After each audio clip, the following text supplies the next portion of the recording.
CP স্টাইলের chicken বল সামান্য কিছু উপকরণ দিয়ে খুব অল্প সময়ের মধ্যে কিভাবে বানিয়েছি সবকিছুই থাকছে আজকের রেসিপিতে। So let's get into the video. ফার্স্টে আমি এখানে পরিমাণ মতো চিকেন নিয়েছি এবং এগুলোকে খুব সুন্দরভাবে কিউব করে কেটে ধুয়ে নিয়েছি।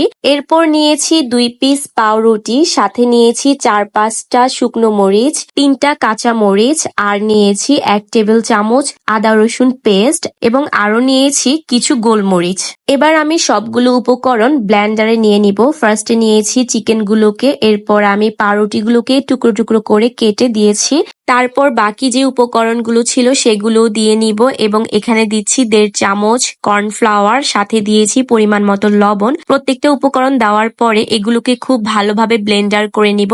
এই পর্যায়ে খুব ভালোভাবে ব্লেন্ডার করতে হবে যাতে পেস্টটা একদম মিহি হয়ে যায়। অ্যাজ ইউ ক্যান সি আমার ব্লেন্ডার করা হয়ে গিয়েছে আর এইরকমই একটা পেস্ট তৈরি করতে হবে। এখন আমি হাতে একটু তেল মেখে নিয়েছি, না হলে হাতে লেগে যাবে, তাছাড়াও চিকেন বলের শেপটা ভালো আসবে না। So as you can see আমি যেভাবে গোল করে নিয়েছি সেভাবে আপনারা গোল গোল করে নিবেন। সবগুলোকে আমি এভাবেই গোল করে নিয়েছি। এই যে আমার করা শেষ।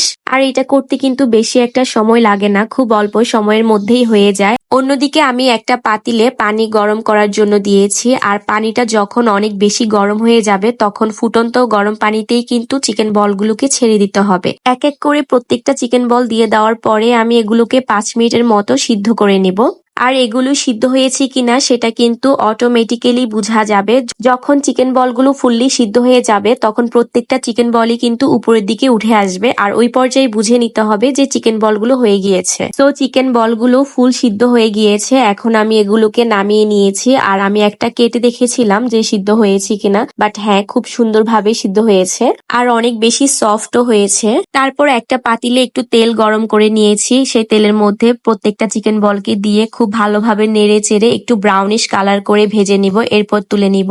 এখন চিকেন বল ফুললি রেডি। এটাকে গরম গরম পরিবেশন করতে হবে এবং আমি একটু সিপি স্টাইলে ডেকোরেশন করেছি। আর এটা কিন্তু খেতে খুবই মজা হয়েছিল, খুবই সফট হয়েছিল আর টেস্ট কিন্তু ফুললি সিপির মতোই হয়েছে। আপনারা কিন্তু বাসায় ট্রাই করে দেখতে পারেন। এটা কিন্তু খুব অল্প সময় লেগেছে, বেশি একটা সময় লাগে না। এছাড়াও চিকেন বলগুলোকে আপনারা ফ্রিজে ফ্রোজেন করে রাখতে পারবেন। বাসায় সাডেনলি কোনো গেস্ট আসলে তাদেরকে গরম গরম সার্ভ করতে পারবেন। সো আজকের ভিডিও এই পর্যন্তই। আমার রেসিপি আপনাদের ভালো লাগলে অবশ্যই লাইক, কমেন্ট এন্ড শেয়ার করতে কিন্তু ভুলবেন না। Thanks for watching.